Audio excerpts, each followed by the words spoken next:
အာရခတက်တော်ထိန်ချုပ်ထားတဲ့မောင်တော်မြို့နယ်အတွင်းမှာတရားမဝင်လောင်ကစားပြုလုပ်နေတဲ့နှလုံးသုံးလုံးချဲတိုင်တွေကို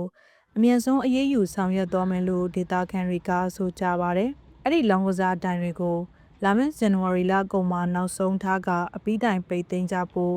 အာရခတက်တော်ရဲ့ရေအုပ်ချုပ်ရေးဌာနကတတိပေးထားတယ်လို့မြို့ခံတွေကဆိုကြပါတယ်။အဲ့ဒီလိုအခြေအနေနဲ့ပတ်သက်လို့မောင်တော်မြို့ခံတူက Border News Agency ကိုခုလိုပြောပါတယ် Ela con un gasto de new paiva bu.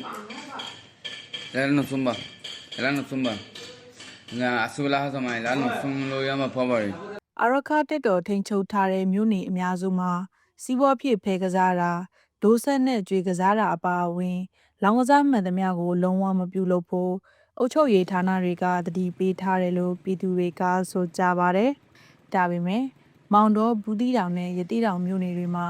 နှလုံးသုံးလုံးခြေလောင်ကစားတွေကိုအကြီးကြီးဆက်လုံးနေကြဆဲဖြစ်ပြီးထိရောက်တဲ့ဖန်စီအရေးယူမှုတွေမရှိသေးဘူးလို့ဒေတာခန်တွေကဆိုကြပါတယ်။မောင်တော်မြို့နယ်ထဲမှာခြေလောင်ကစားလုပ်တာတွေအရင်များလာနေတာကြောင့်ဒေသခံပြည်သူတွေစီးပွားပြက်ပြီးမိသားစုဘဝတွေပါပျက်စီးနေကြရတယ်လို့ဆိုကြပါတယ်။အဲ့ဒီခြေထိုးနေကြသူတွေဟာအရှုံးကိုအနိုင်နဲ့ပြန်ယူမယ်ဆိုတဲ့စိတ်နဲ့ရှိတဲ့ရွှေတွေကိုရောင်းချပြီးဇက်တိုက်ထိုးနေတာကြောင့်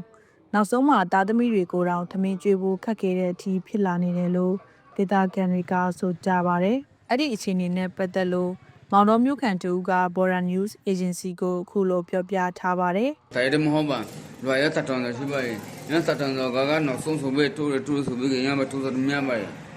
E gare ra fula ta ta min go ba nga thong kun sa ma da nga thong ta thong ra ge nga ra ge le son ra ta son ro tong thong me bla mi te so be ge tu ri no son thu ya ba tu ro pa la ha ro ta ta min ya bai. ဆွေးလမနာပါရဟာပါရအငယ်ရပိုက်ပလေးတော့ခမဖို့ ဒါကြောင့်မောင်တော်မြို့နယ်အတွင်းကခြေလောင်ကစားပြဿနာဟာဒေသခံတွေရဲ့စာဝတ်နေရေးကိုပါတိုက်ရိုက်ထိခိုက်လာနေတာကြောင့်အမြင့်ဆုံးအရေးယူပေးဖို့တောင်းဆိုနေကြတာဖြစ်ပါတယ်။အာရခဒေသမှာစစ်ကော်မရှင်ထိန်းချုပ်ထားတော့ကနှလုံးသုံးလုံးလောင်ကစားတွေအကြီးအကျယ်ပြန့်နှံ့ခဲ့တယ်လို့ဒေသခံတွေကဆိုကြပါတယ်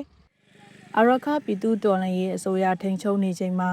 အခြားမြို့နယ်တွေမှာလောင်ကစားပိတ်ပင်ထားပေမဲ့မောင်တော်ဘူးတီတောင်နဲ့ရေသေးတောင်ဖက်မှာအရေးယူမှုအားနည်းနေသေးတယ်လို့ဒေတာခန်တွေကဆိုကြပါတယ်။အဲ့ဒီလောင်ကစားတိုင်တွေဟာပြည်မဖက်ကတိုင်ကြီးတွေနဲ့ဓာတ်ရိုက်ချိတ်ဆက်လုတ်ကင်နေကြတယ်လို့ဒေတာခန်တွေကဆိုကြပါတယ်။အာရခဒေတာမှာကုန်စည်နှုန်းတွေမြင့်တက်နေပြီးစီးပွားရေးကျက်တေးနေတဲ့အချိန်မှာပြည်သူတွေရဲ့ငွေကြေးတွေဟာလောင်ကစားတွေကိုအကျိုးမဲ့စည်းဝင်နေတာကြောင့်ဒါကိုအမြင့်ပြတ်တားဆီးပေးဖို့လိုအပ်နေတယ်လို့ပြည်သူတွေကဆိုကြပါတယ်။အဲ့ဒီအပြင်အာရခပြည်သူအစိုးရကသတ်မှတ်ပေးထားတဲ့ရက်အတွင်းမှာပိတ်သိမ်းတာမျိုးမရှိဘူးဆိုရင်ဥပဒေအရထိရောက်တဲ့အရေးယူမှုတွေလှုံ့ဆော်သွားမယ်လို့အုပ်ချုပ်ရေးဌာနနဲ့နှိစက်သူတွေစီကသိရပါတယ်။